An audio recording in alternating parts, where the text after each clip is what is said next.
Donc il devait se soustraire de toutes ces choses-là et se mettre à l'écart pour Dieu.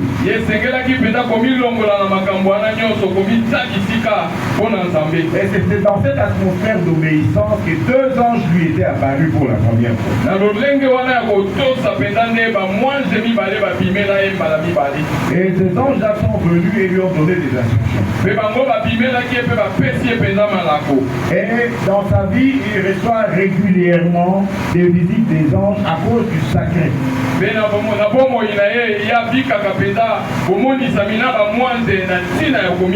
Bien-aimé, ne te mélange pas aux choses du monde. Abstiens-toi du péché sexuel. Abstiens-toi de la magie. Abstiens-toi de la sorcellerie.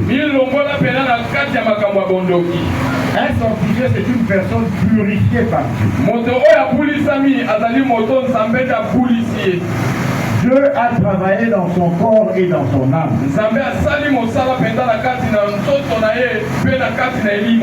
La puissance de Dieu a agi dans son esprit. Et Dieu a effacé le péché dans sa vie. Et c'est grâce à Dieu qu'il n'est plus enclin à commettre certains péchés. Alléluia. Et l'apôtre Paul, dans son épître aux Galates, il nous dit ceci. Sans la sanctification, personne ne verra le Seigneur. Bien aimé, la sanctification a une triple dimension. Dans la sanctification, nous retrouvons la bonté. Nous devons retrouver la droiture. Et nous devons retrouver la justice. On ne peut pas être saint et ne pas avoir la bonté. On ne peut pas être saint et être très méchant à la fois. La sainteté de Dieu est accompagnée de la bonté divine.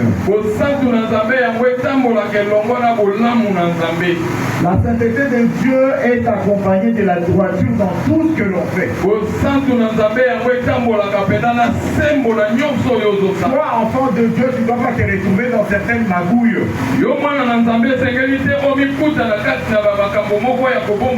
Dans ce qui est mauvais, tu dois être dans la droiture.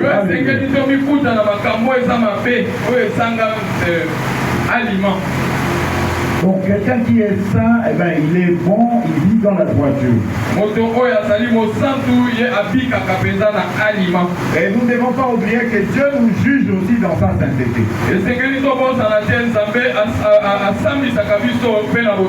Donc dans la sainteté, il y a la bonté, la droiture, il y a aussi les jugements de Dieu dedans.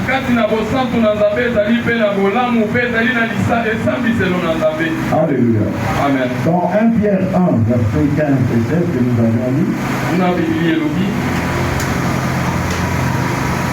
1 Pierre, chapitre 1, verset 15 et 16, allez le lire. Nous lisons en puissance du Seigneur Jésus-Christ. Mais puisque celui qui vous a appelé est saint, vous aussi soyez saints dans toute votre conduite. Selon qu'il est écrit, vous serez saints car je suis saint. Donc nous devons être saints parce que le Dieu que nous prions est lui-même saint. Nous devons être saints dans toute notre conduite. Souvent on est saint dans certaines choses et on n'est pas saint dans d'autres.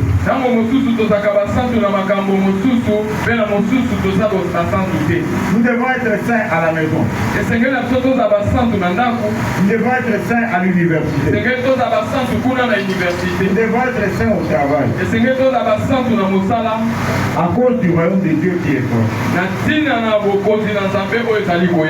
Mon ancien pasteur à la Gombe disait que même quand tu es dans les toilettes, sois saint.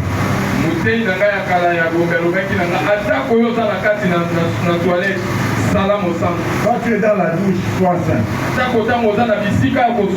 Ce sont des lieux secrets où tu te rends toi-même. La sanctification doit te suivre même dans les toilettes. Fais de la sainteté un modèle de vie. Un saint, c'est quelqu'un qui vit de manière à refléter la gloire de Dieu.